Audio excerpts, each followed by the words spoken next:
dear friends. At the outset, I want to thank all of you for choosing to spend the time with us in this event. Lieutenant General Kochhar also spoke about, what is important is, to understand the different types of data. And as you see in this representation, there are instances when data is in use, instances when data is in motion, and instances when data is at rest.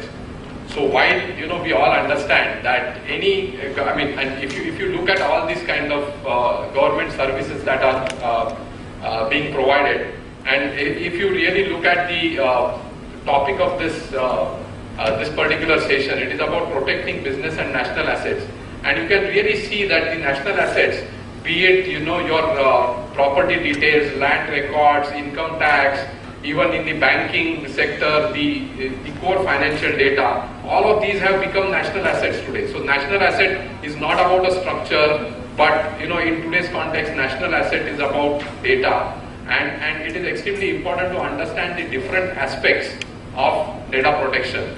So if you look at this particular slide, you will understand that at every point in time, be it the systems, the applications, databases, the networks, the storage, everywhere, what is required is who should be accessing that data. So, as we have just heard that, in the context of what is the new perimeter, data is obviously very important, but what is it that needs access to that data, and that is the identity. And in that context, one has to really understand what is the digital identity that is created in each of these systems.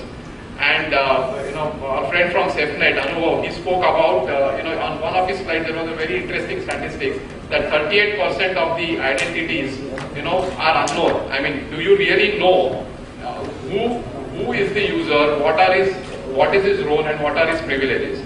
So, that actually leads us to think about what is it that we need in a complete security solution. So first and foremost, the identity is so important, because you go to any organization, be it government data center, be it a bank, or be it a telecom house or a manufacturing unit, a simple question can really put the Chief Information Security Officer or the CSO or CISO, as he or she is called, and that question can really put a lot of stress and tension on that person. Because a question like, do you really know who your users are, what are their roles, and what are their privileges? I don't think, because in any organization which is large, which has hundreds and thousands of users, there are different types of applications, different types of systems which are providing services. And in the case of users, there are ordinary users like us, and then there are privileged users which are also there. Privileged users are the super users, root administrators, as you may call them. So it's a very complex situation when you look at it from the identity perspective. So while data is important, it is the topic of this session, I would like to look at that from the identity perspective and give you a flavor of what it means to have the right identities and ensure that there is a right access and authorization. So if you look at really how today the applications or services are accessed, they are accessed through a variety of interfaces.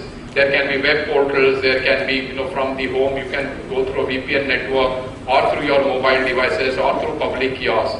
So first and foremost, when it comes into the data center, when you are trying to access the systems, it should first identify who you are.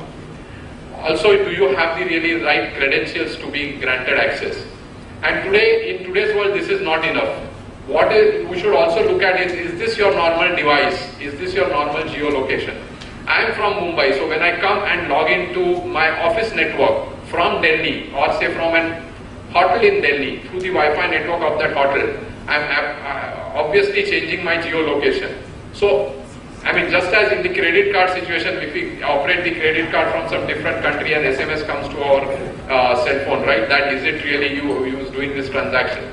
So apart from your identity and the standard password that you have, there has to be some provision for the second factor, in terms of either it can be a one-time password on your mobile, or it can be any novel way of using the private key. So it can be either a hard token, soft token, whatever.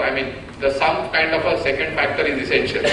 Also, second factor need not be always thrown up, because if you always throw up the second factor, then I mean the security versus usability, that particular debate comes in. So depending on whether, you know, if you are logging in from a different location, or if your behavior is slightly different on that day in terms of accessing the systems, you may be thrown in for any kind of second factor, be it a one-time password, be it a set of security questions that you need to answer.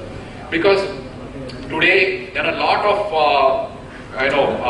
websites, there are a lot of organizations who are allowing you to use your social identity. I mean, you go and try and log in. Let's say, for example, you're logging into Flipkart, or you want to buy something from Flipkart. They don't ask you to necessarily create a separate login instance on them. They allow you to use your either a Gmail identity or a Facebook identity, and through the open authentication standards, you can get access to that. So what I'm trying to say is, in these kind of situations, you may tend to share your the Facebook password or the Gmail password with some of your friends, relatives, spouses, whatever. So in that situation, if these identities are being used for some other authentication other than the social use, so look at the kind of the mess that one can really get into with the proliferation of so many kind of identities. So understanding who you are and trying to do this particular due diligence for each and every time you log into a particular system is important. What is also important, that this, whatever I have shown here, the identity, the authentication process, that also should not take time. It should be on the fly, so that you as an end user or a citizen don't see that particular delay in terms of accessing your systems. So this is extremely important from the end user identity perspective. What is also important is the way in which organizations create and manage these identities. And that's a big topic in itself for identity management. How do you first do an identity cleanup? How do you build that role model in terms of who are the users, who are their roles and privileges? How do you basically clean up your user stores? Because for greenfield applications like some of the new government applications which are coming up, it can be an easy task because there is no legacy. In case of other industries other than government, other businesses, there are already a lot of applications with different identities. So it is extremely important to understand that the identity cleanup has to happen, and then you can bring about the process of automating the creation, deletion of identities in case a particular user goes away from that organization and so on. So that identity management is an extremely important process. And also, once you authenticate, you have to ensure that the person is authorized for certain applications, has the right entitlements, and for this it is also extremely important to provide some kind of a single sign-on. I mean, just for a minute pause and think about the number of identities you have to remember and the passwords. So as far as possible, especially from the government perspective, I think with the initiatives like the UID and other initiatives, one should really move towards a kind of single sign-on for the citizens.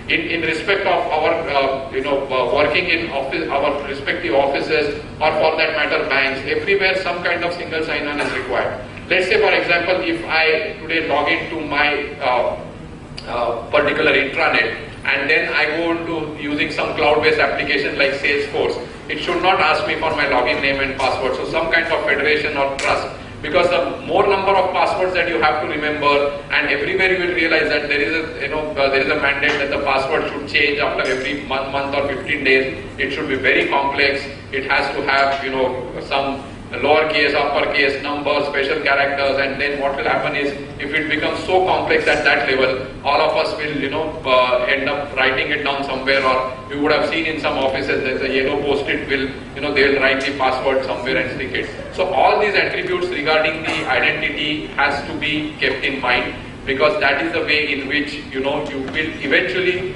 it's a stepping stone towards protecting data, because protecting data means having the right identities to log into the systems in the first place.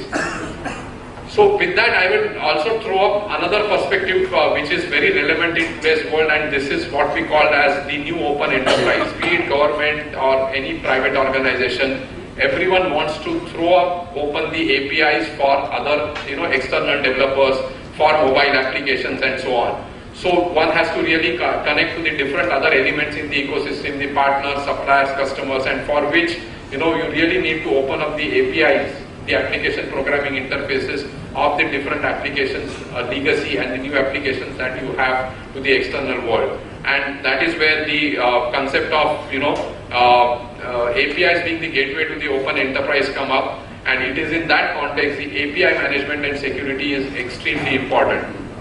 So one can really open up the API. So it is all about convenience versus security, but at the same time it has to be done in a very structured way. There have to be specific API gateways. You certainly can't open up the internal systems outside. There has to be a kind of API portal which will allow the external and internal developers to network with each other and come out with applications, and also some kind of an API service manager. So as and when now the government opens up the different systems to the mobile devices, to other other elements, other stakeholders in the ecosystem, this is one set of technology and solutions that has to be kept in mind, because this is the way only in which you can securely open up the APIs to the outside world. With that, I would like to end my brief talk and hand it over for any questions.